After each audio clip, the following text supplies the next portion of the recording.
That's right guys, today we're reviewing NRG Clix on your request. This is episode 3 of reviewing pros and VOD reviewing them, so you don't have to. If you enjoy, make sure you use code JKC, as that's the #1 way to support my channel, and let's get right into it. So the first thing I noticed right here in Clix's gameplay, he's off spawn here with Duke, and he's against Cody and this Carty Fishy, right? But the clear thing is here, this is an off spawn fight.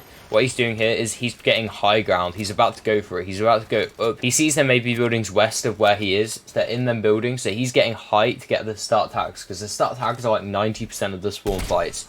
If you can get the start tags off, then you basically have a really good chance of winning every spawn fight. And that's what Clix is doing here. He knows he's got good heals, so he can sit there and get some decent tags. He gets one on one and one on the other player. And now he's just looking for the tags. They're both together. Duquez is probably down low, and Clix is going to drop down to him. This because they're two players together, he's going to have no chance of beating them, but together, him and Duquez can easily beat this team. See here that Clix actually finds out he's run out of mats, but Duquez takes one down. And notice how they're both together. If Clix was far away, Duquez could have got third party and killed by the other player. But that doesn't happen, because Clix is straight there with Duquez. They're both sticking together off spawn. They're the key points you have to mention in off spawn battles. You have to stay together, and you have to get the starting tags. If you're getting lasers off spawn, you do not have the greatest chance of doing well in spawn fights, trust me. And that's what Clix always does so well. He always gets the first beam off spawn fights, and he always sticks close to his duo in spawn fights. Right, I'm going to show you this example purely for the refreshes. Right, so they notice how these guys, they're not great on builds. Duke's got like 16, 17 builds, and Clix has got 40 builds. Right, this isn't great because they're literally on first moving here. Right, but here, see what Duke's does. Duke expands out of his box, right? He expands out. This is important because expanding out your box, it gives you more chance of getting refreshes. It gives you a better chance of spotting a refresh. And now he's got a bigger box, he's going to hold his walls, wait for an opportunity, and there we go. Dijon gets fragged. Diego plays, gets fragged. He's on the wall, sitting on the wall, and he has all the pieces around him. So if anyone walks past him, it's an easy frag. To get frags at endgame, we need to be using materials to expand out so we can then look for opportunities with our duo. Notice how they were together as well. So if it went back for Duquez, Clix will suddenly swoop in and clear up the fight. This is such a good example. And from here, they can actually take height and win the game. From watching his gameplay, I'm also noticing Clix is so good at staying with Duquez during endgame. Like, Clix and Duke are literally stuck together. They're like two magnets all the time. This makes it so easy for them to win off spawn fights, get frags, and win in endgame fights, because they're just solidly joined at the hip.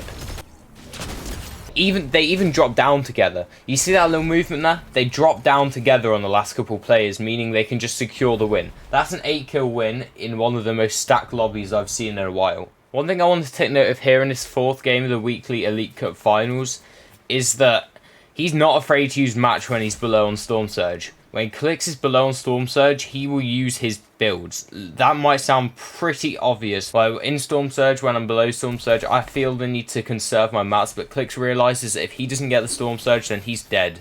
So he wants to make the most of it, and he's got to use these builds, because if he doesn't, then he's going to die.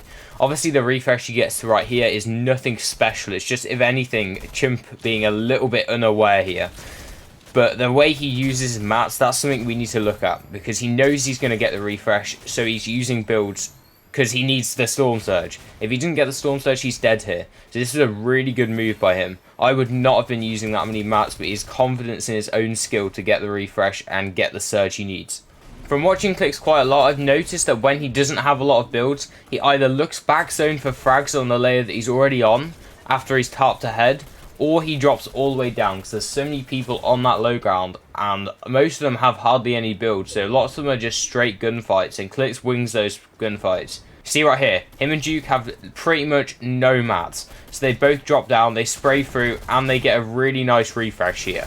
That's what we're talking about, the ability just to get these refreshes, just to drop down as a duo, take them out, and go back up. Clix goes down here, unfortunately, but honestly, that was down to the T. Most people are way too scared to drop down low ground, but honestly, I think it is the play. And I know for a fact in endgame, I'm terrified to drop down with the low ground, because there's just so many players, and the chance of death is high. That leads me on to another point though. I've noticed that as a duo, they hardly ever go for the low ground. They're always on that mid ground layer when they have mats. This is because the high ground is, obviously the high ground is the best place to be, right?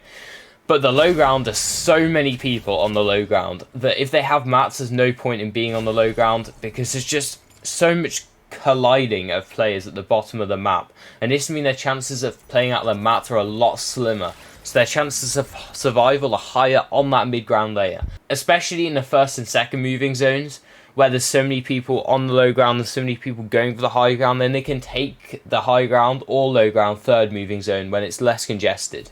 One thing I'm noticing quite a lot about his endgames is he is calm. Like, there's none of this shakiness I see in so many other keyboard players when he's in endgame. Like, even I'm shaky, although you can't really see it because I'm on controller. In endgame, like, it is nerve-wracking, and he just deals with it so calmly. His edits, he's taking them slow, he's making sure he's not messing up an edit, because once you mess up an edit, you mess it up at least a couple times, and he's probably going to get sprayed in the back from that, but there's none of that from Clix. He's cool as a cucumber in these endgames, and you can actually practice this by playing a lot of scrims.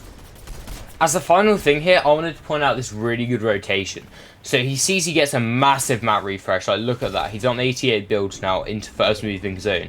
He instantly moves out of the fight, they instantly chrome splash up, and Clix leads one of the most godly front side rotations I've seen in a while. He goes all the way around these players and then slides down the mountain, doing a great tart for Duke to follow just behind.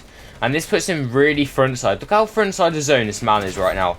This man is in the best low ground position in the lobby, and if I'm correct, he's probably going to move up into the mid ground layers in the second moving zone and then finish off in the high ground or the dead low ground. Mid ground is great for the first and second moving, but as soon as it moves on to that third, you either want low ground or high ground. So mid second moving zone, you guys have to be going for either one, otherwise you're not going to win the game.